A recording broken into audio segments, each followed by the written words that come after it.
Despite the continuing coronavirus outbreak, Italy has seen a surge in migrants at its northern border and on the island of Lampedusa, which is becoming overwhelmed, authorities say. Lampedusa saw at least 200 migrants arrive in 2 days, with 3 landings taking place in the span of just a few hours between Monday night and Tuesday morning. The 200 migrants join another 100 or so that have been staying on the Favaloro pier for the past 2 days, La Repubblica reports.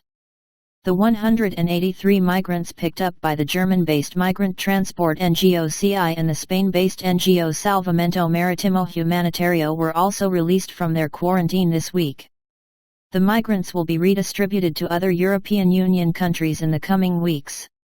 Another 118 migrants are still under quarantine just miles off Lampedusa, while 60 migrants were also recently picked up in the search and rescue zone of Malta.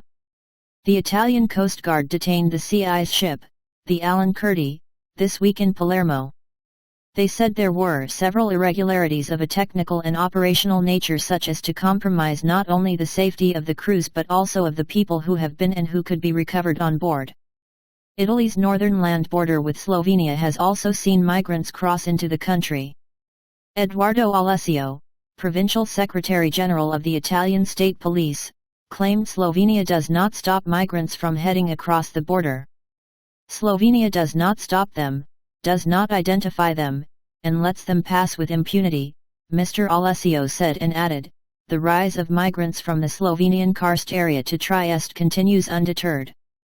Despite the lockdown, which forces citizens to stay at home and closed the borders, trafficking in human beings has continued for almost the 2 months of the lockdown, he added.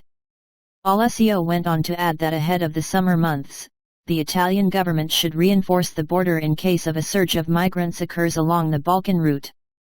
In the past 10 days, 250 illegal immigrants have arrived in Italy along the Slovenian border area.